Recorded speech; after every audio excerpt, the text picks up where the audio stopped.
What would it actually take to completely transform a nation's economy? Well, today we're going to break down an incredibly ambitious, some might even say radical, proposal for Bangladesh. We're pulling all of this directly from the source documents, and believe me, it all kicks off with one single massive number. Okay, get ready for this. The plan kicks off with this just staggering figure, 30 lakh crore taka. Now, to put that into perspective for everyone, we are talking about a sum that's equivalent to trillions of US dollars. According to the source material, this is the amount that's been siphoned out of the country, and that is the central problem this entire transformation plan is built to solve. So, how does a number that big even break down? Well, according to the documents, it's basically split into two streams. The vast majority of it, we're talking 26 lakh crore taka, is labeled as dirty money, and the rest, about 4 lakh crore, that's from unpaid loans.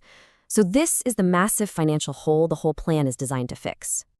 Right, so this obviously leads to the two most important questions, doesn't it?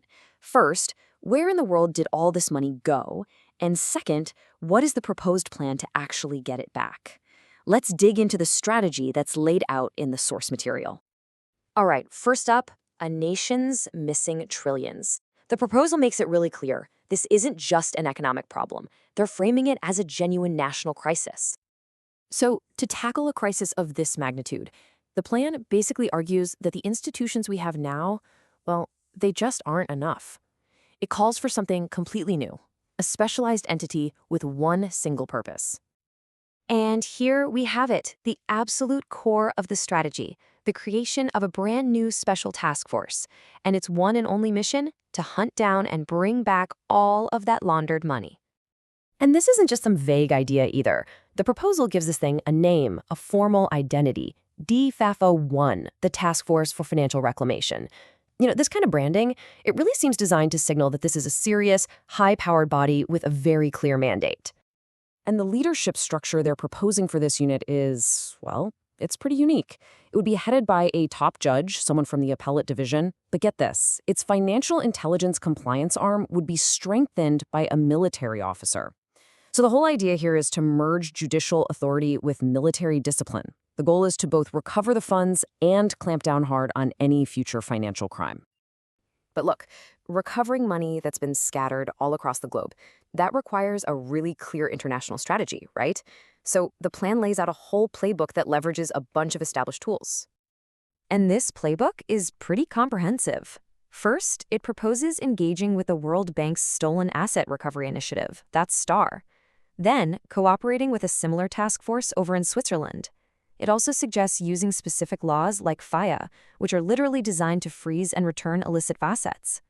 The strategy also specifically targets the wealth of what are called foreign politically exposed persons, or PEPs, and it even includes a plan to deploy military officers to embassies just to keep a close eye on trade.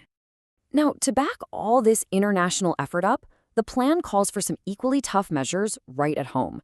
We're talking maximum punishment for offenders through summary trials, really strict surveillance of any loan-taking institutions, and audits on all property transfers. And listen to this. This is a crucial detail.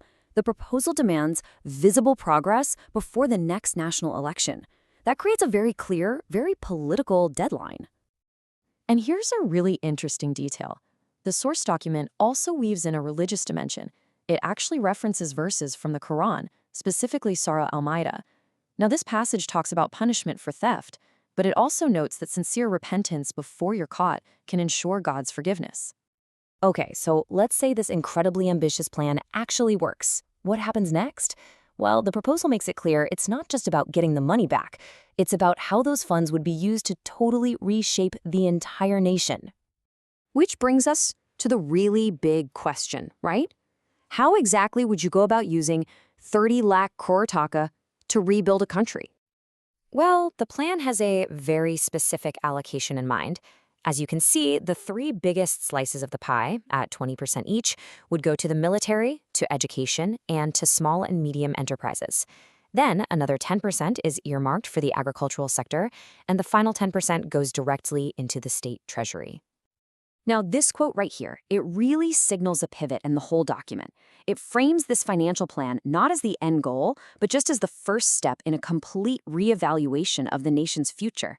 I mean, it's clear the ambition here goes way beyond just balancing the books. And that brings us to our final section, Architects of Tomorrow's Vision.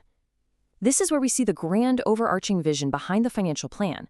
It's positioned as nothing less than a blueprint for a whole new era in Bangladesh. So it turns out the entire recovery strategy we've been talking about is actually just one chapter in a much larger manifesto. It all comes from this book, The Architects of Tomorrow, Moving Forward, written by Guru Delawar Hussain. And the objective of this book is, well, it's sweeping. We're talking a complete national transformation. The goal is to solve these deep-rooted problems like poverty and corruption and ultimately to elevate Bangladesh to the same status as nations like Japan, Finland, and Singapore. The source itself calls this whole thing a revolution for the rejuvenation of Bangladesh. And we're gonna end on this final, really powerful idea from the source material. Ultimately, it frames this entire proposal not just as a set of policies, but as a call for total, absolute national unity. And it leaves us with a pretty profound question to think about. What would it actually take for 180 million people to unite with one spirit, one path, and one single, unwavering purpose?